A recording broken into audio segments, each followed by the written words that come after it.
La revelación es Dios que sale a nuestro encuentro, al encuentro de los seres humanos, que quiere darse a conocer y quiere también mostrarnos cuánto nos ama y quiénes somos nosotros, las criaturas y toda su creación.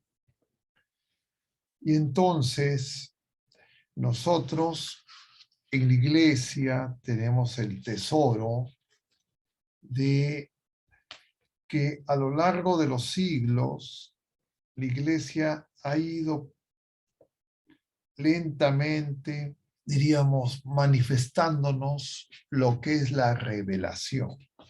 Los voy a remitir al capítulo o al numeral 65 del Catecismo de la Iglesia Católica, que corresponde a la primera parte del Catecismo, la profesión o la confesión de fe, y que voy a leerles.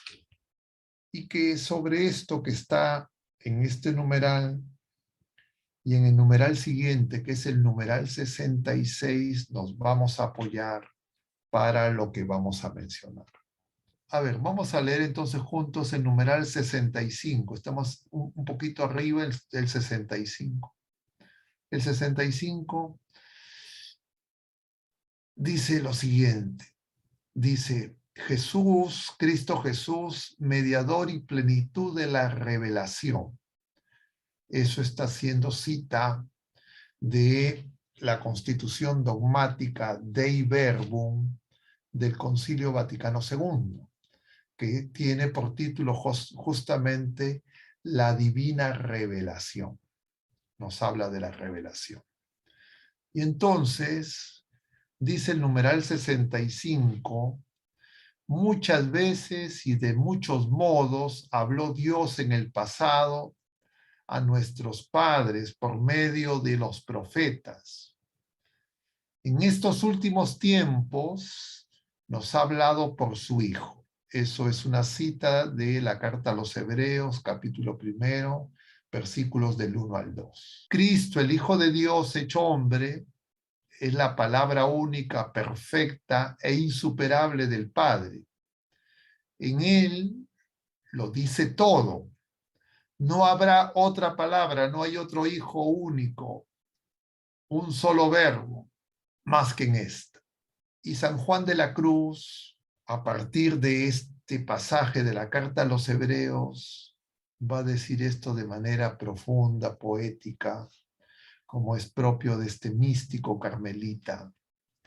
Dice, porque en darnos como nos dio a su Hijo, que es una palabra suya, que no tiene otra, todo nos los habló junto, de una vez, en una sola palabra, porque lo que hablaba antes, en partes a los profetas, ya lo ha hablado todo en él, dándonos todo, que es su Hijo, por lo cual el que ahora quisiera preguntar a Dios o querer alguna visión o revelación, no solo haría una necedad, sino haría un agravio a Dios, no poniendo los ojos realmente en Cristo, sin querer alguna otra cosa o novedad.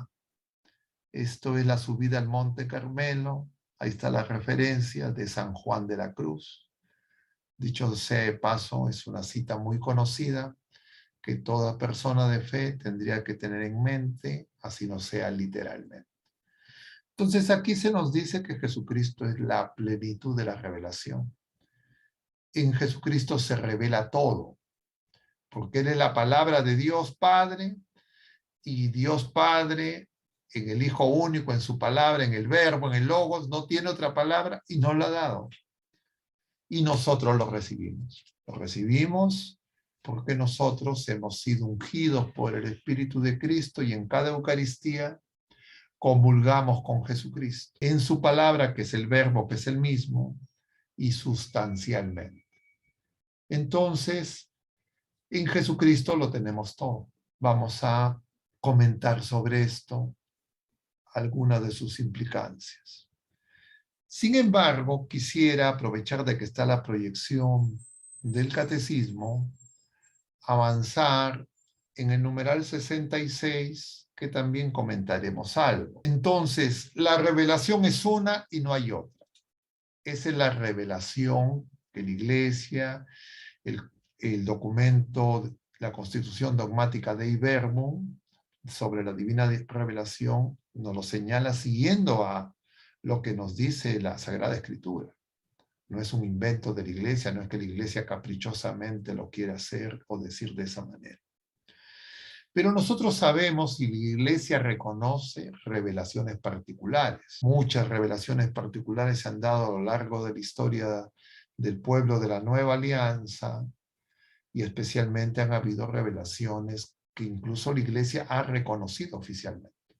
Revelaciones marianas, algunos santos, hemos celebrado, por ejemplo, el Sagrado Corazón de Jesús, las revelaciones a Santa Margarita, María Alacoque.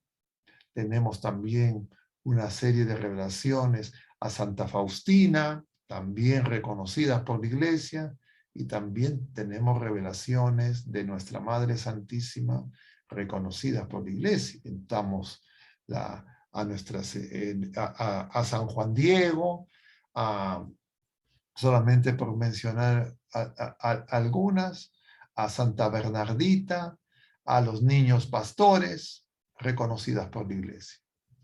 Y entonces estas revelaciones se llaman particulares. Las revelaciones particulares no son parte de lo que es el depósito de la fe. Anoten eso para después clarificar qué es el depósito de la fe.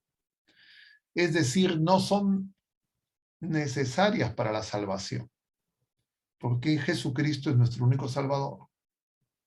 Sin embargo, esas revelaciones particulares nos ayudan a entender mejor el misterio, la inteligencia de la fe. Y la Iglesia, si las reconoce, es porque justamente no son contrarias a la divina revelación pública que ya terminó con la muerte del último apóstol, y entiende la Iglesia que nos ayudan a entender mejor esa divina revelación. Es decir, las revelaciones particulares no agregan nada, no son novedad. Puede ser que muchas veces a nosotros, tras la búsqueda de las cosas llamativas, nos dejamos llevar más, diríamos, por algunos hechos, ¿no? Sobrenaturales, milagros, etcétera, en torno a estas revelaciones particulares, pero lo esencial de las revelaciones particulares es que no pueden corregir ni pueden agregar nada a la revelación pública a Jesucristo, porque significaría que Jesucristo no hizo su trabajo y él dijo que todo estaba cumplido, que todo estaba consumado.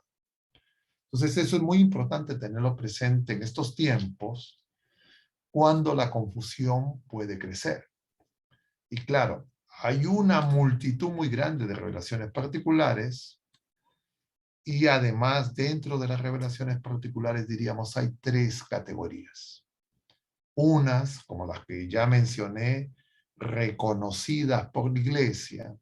La Iglesia certifica, constata que son de origen sobrenatural, del cielo, diríamos, divinas, pero hay otras que la Iglesia no reconoce, sin embargo no rechaza. Y hay otras en que la Iglesia sí dice, estas no son conformes a la fe. Entonces esas ni siquiera tomarlas en cuenta.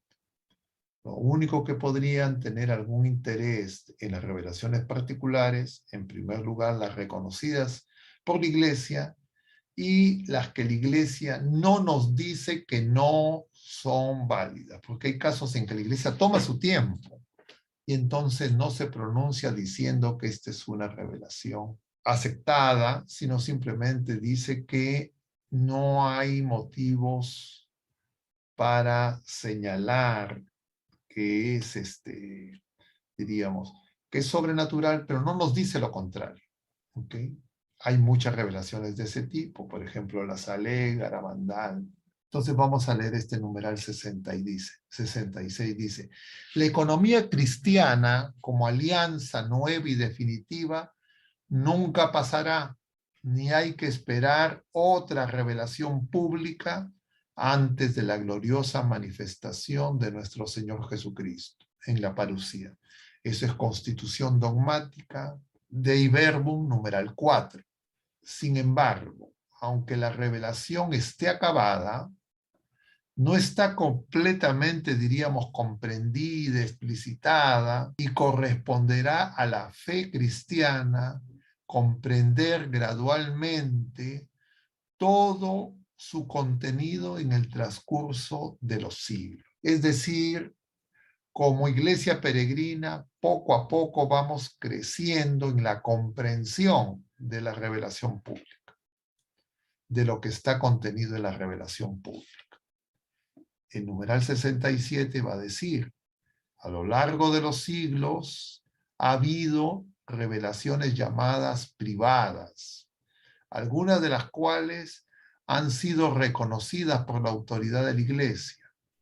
Estas, sin embargo, no pertenecen al depósito de la fe, es decir, no son para creer obligatoriamente. Su función no es la de mejorar, completar la revelación definitiva de Jesucristo, de Cristo, sino la de ayudar a vivirla más plenamente en una cierta época de la historia.